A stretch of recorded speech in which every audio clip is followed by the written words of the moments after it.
إن الحمد لله نحمده ونستعينه ونستغفره ونعوذ بالله من شرور أنفسنا وسيئات أعمالنا من يهده الله فلا مضل له ومن يضلل فلا هادي له أشهد أن لا إله إلا الله وحده لا شريك له وأشهد أن محمدا عبده ورسوله لا نبي بعده يا أيها الذين آمنوا اتقوا الله حق تقاته ولا تموتن إلا وأنتم مسلمون يا أيها الناس اتقوا ربكم الذي خلقكم من نفس واحدة وخلق منها زوجها وبث منهما رجالا كثيرا ونساء واتقوا الله الذي تساءلون به والأرحام إن الله كان عليكم رقيبا يا أيها الذين آمنوا اتقوا الله وقولوا قولا سديدا يصلح لكم أعمالكم ويغفر لكم ذنوبكم ومن يطع الله ورسوله فقد فاز فوزا عظيما فإن أصدق الحديث كتاب الله وخير الهدي هدي محمد صلى الله عليه وسلم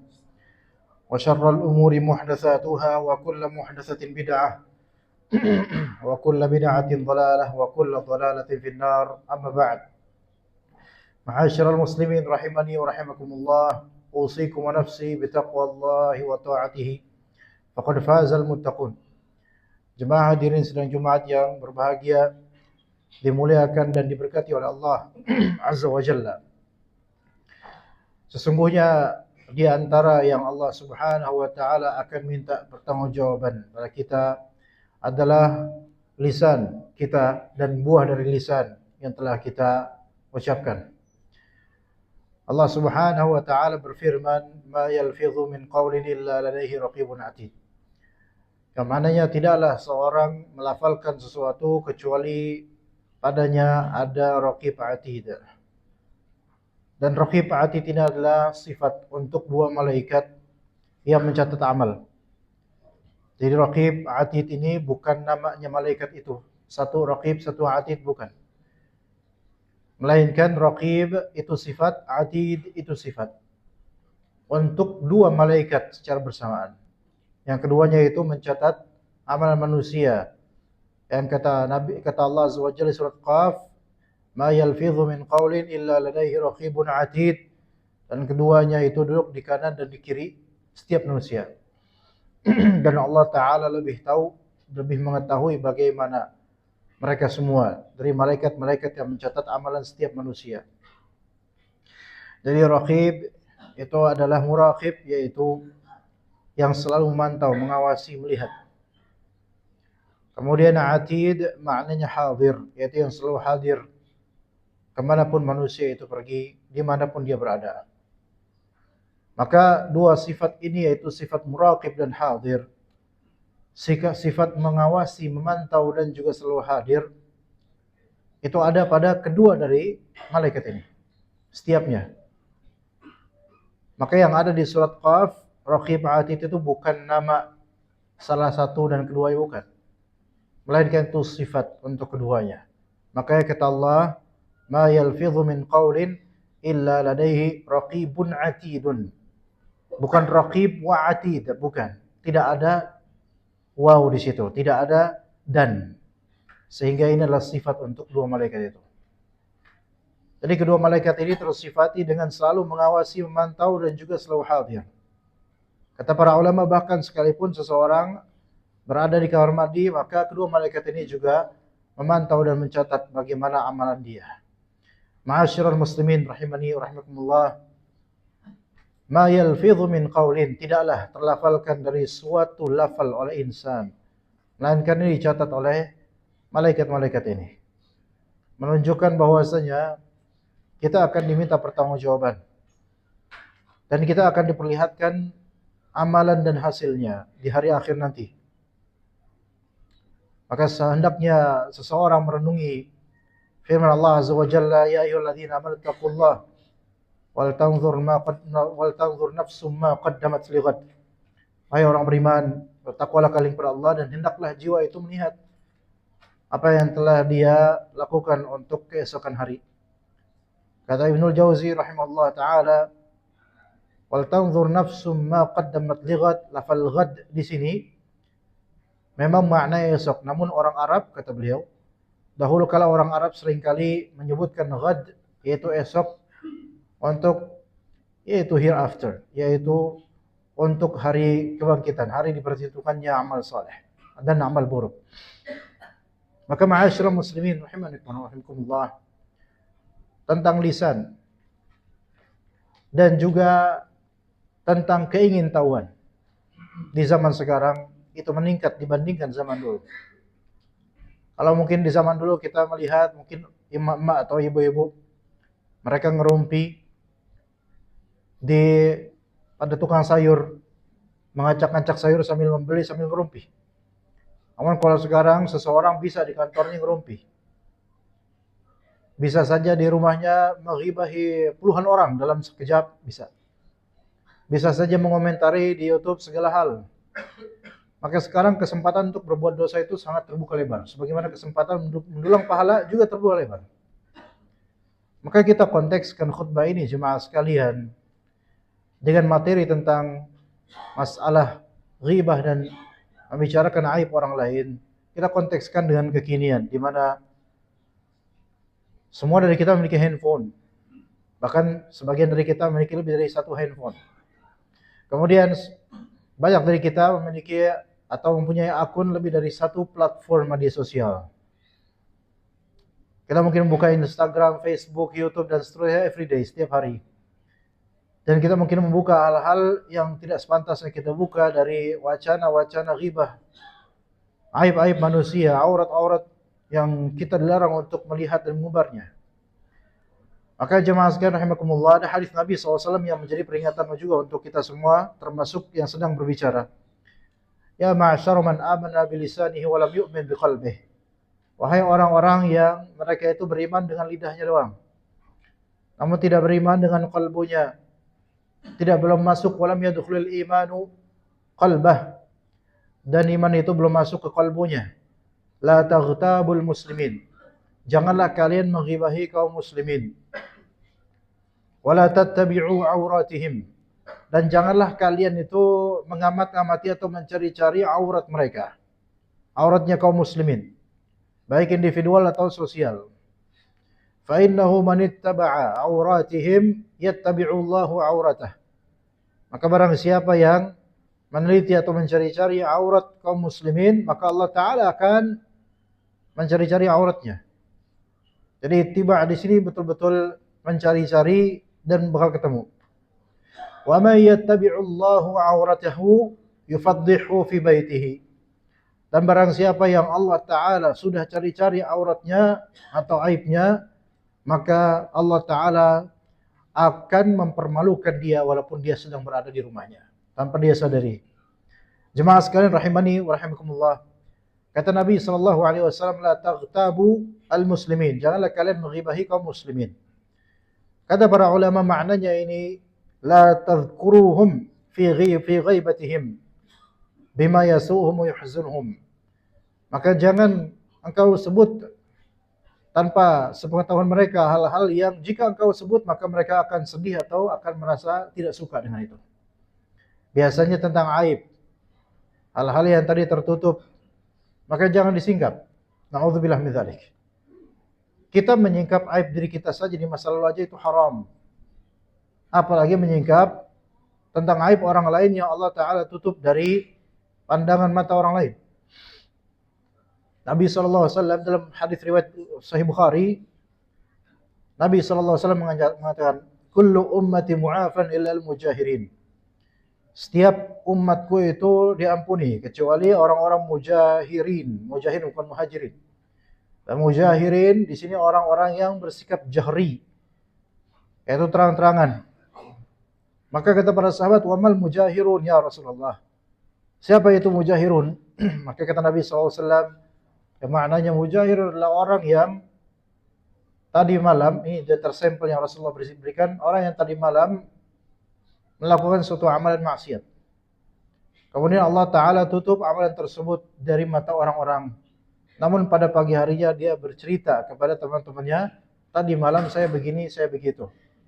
Maka menceritakan aib, dosa, kesalahan sendiri di masa lalu yang telah Allah Ta'ala tutupi, maka itu bisa termasuk dosa besar.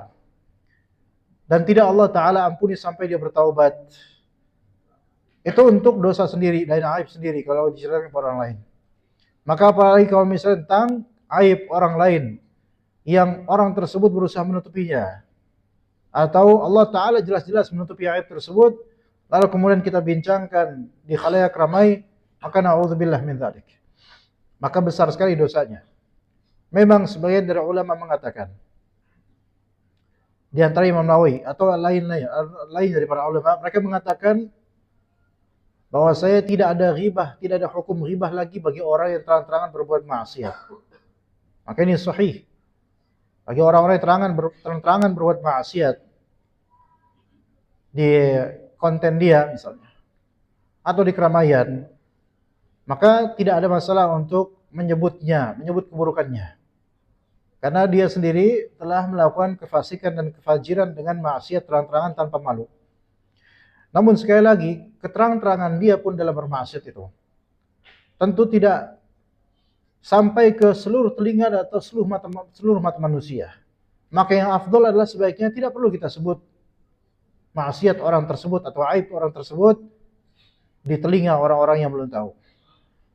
Maka jangan mensiarkan yang terhijabkan. Melainkan jika memang Allah Ta'ala tutupi, maka tetaplah ia tertutup. Sebagaimana tentu kita tidak ingin aib kita itu tersingkap, terbuka, apalagi tersiar di benak-benak manusia. Na'udzubillah min dzalik. Maka ma'asyiral muslimin rahimani wa rahimakumullah. Di zaman sekarang yaitu hubbul istitla' atau bisa juga dikatakan dalam bahasa kita kepo. Hubbul istitla' yaitu pengen melihat, pengen tahu. Ini suatu hal yang seperti pisau bermata dua.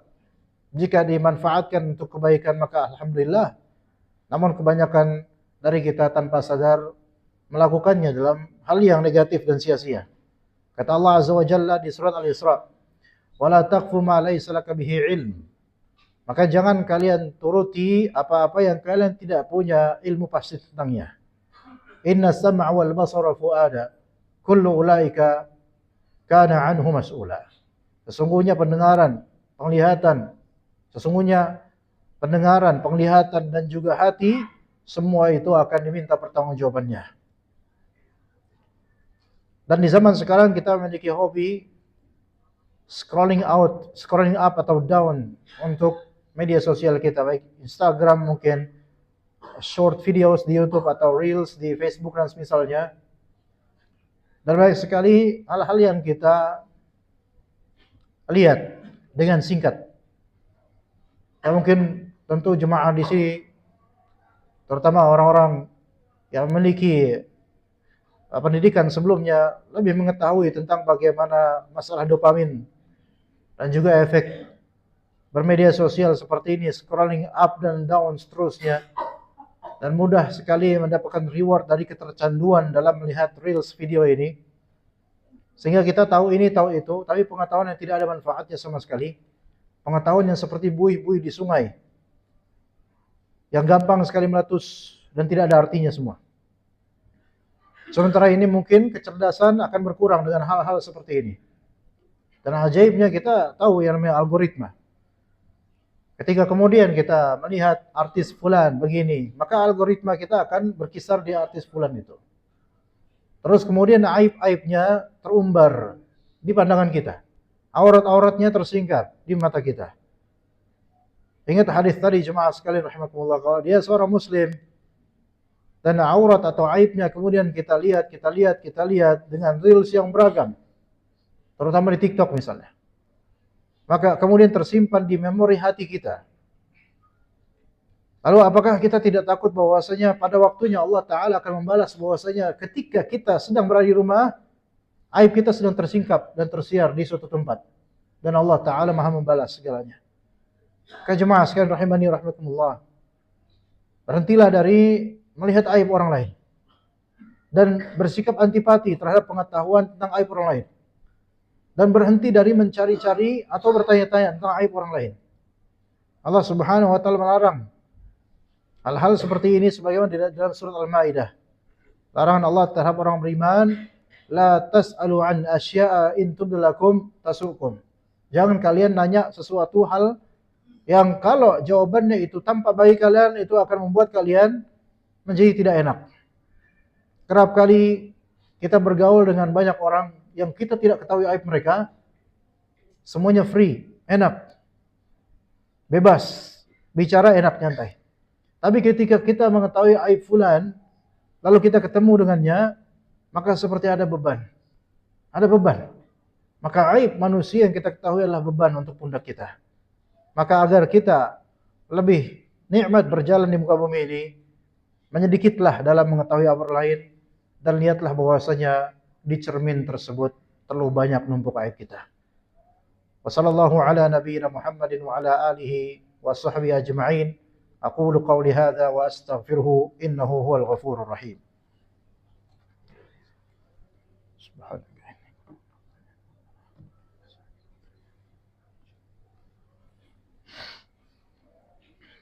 Alhamdulillahilladzi khalaqas samawati wal arda wa ja'ala adh-dhulumati wan nur. Wassalatu wassalamu 'alal mustafa al-mujtaba nabiyyina Muhammadin wa 'ala alihi wa sahbihi wa man tabi'ahum bi ihsan ila yaumiddin. Ma'asyiral muslimin rahimani wa rahimakumullah. Di antara penyebab ghibah dan tatabbu' atau mencari-cari aib orang lain yaitu al-faragh, leisure time atau free time, waktu kosong.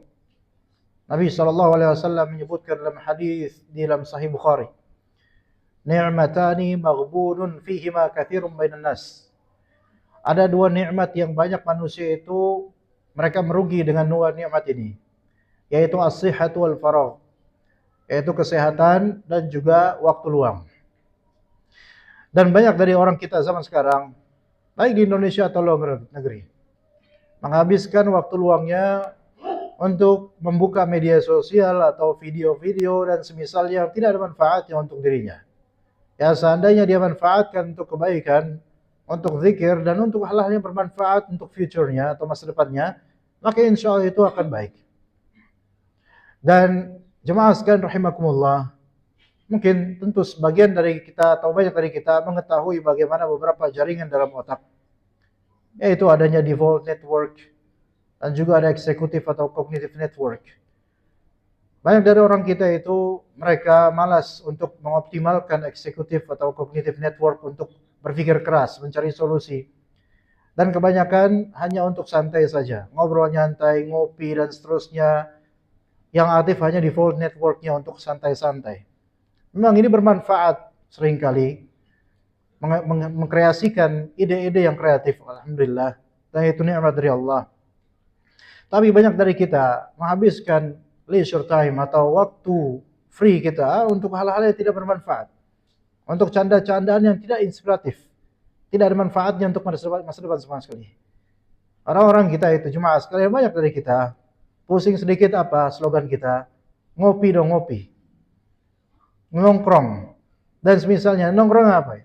Kalau nggak main game bareng-bareng dengan sesama pemuda, atau cuma menikmati secangkir kopi kemudian melihat reels video yang tidak ada manfaatnya, lalu sampai kapan bangsa kita lebih maju jemaah sekalian? Sampai kapan otak kita difungsikan lebih afdal daripada sebelumnya? Sampai kapan kita mulai menghafal Al-Quran, menghafal vocabularies atau kosakata bahasa asing atau hal-hal yang bermanfaat? Ya mungkin itu insya Allah bisa memundurkan potensi demensia kita di masa tua. Tapi kita malah justru seperti menyegerakan untuk cepat lupa dengan ketagihan akan reels video dan seperti yang banyak ghibah di dalamnya. Maka berhentilah jemaah sekalian rahimakumullah dari ketercanduan akan hal ini. Karena ini bermadarat bukan hanya untuk fisik namun juga masuk dalam mental dan kejiwaan. Dan kita memohon kepada Allah Azza wa Jalla, semoga Allah Ta'ala memperbaiki kita semua dan juga generasi di bawah kita, agar kaum muslimin ini semakin maju, semakin membaik, semakin bertakwa kepada Allah Azza wa Jalla. Semakin Allah Ta'ala pelihara dalam kebaikan, ketaatan, istiqamah. Sehingga kita semua insyaAllah mudah-mudahan Allah Ta'ala rezekikan jalan menuju jannah dengan husnul khatimah. Wa sallallahu ala nabiyyina Muhammadin wa ala alihi wa sahbihi ajma'in. Allahumma inna nas'aluka bi'anna lakal hamdu la ilaha illa antal mannan. Badi'us samawati wal ard. Ya hayyu ya qayyum ya dzal jalali wal ikram. Allahumma ighfir lil muslimina wal muslimat wal mu'minina wal mu'minat al ahya'i minhum wal amwat. إنك سميع قريب مجيب الدعوات ربنا هب لنا من أزواجنا وذرياتنا قرة أعين واجعلنا للمتقين إماما. ربنا لا تزغ قلوبنا بعد إذ هديتنا وهب لنا من لدنك رحمة إنك أنت الوهاب. ربنا آتنا في الدنيا حسنة وفي الآخرة حسنة وقنا عذاب النار. عباد الله، إن الله يأمركم بالعدل والإحسان وإيتاء ذي القربى وينهى عن الفحشاء والمنكر والبغي يعظكم لعلكم تذكرون. فاذكروا الله يذكركم واشكروا على نعمه يزدكم ولذكر الله أكبر.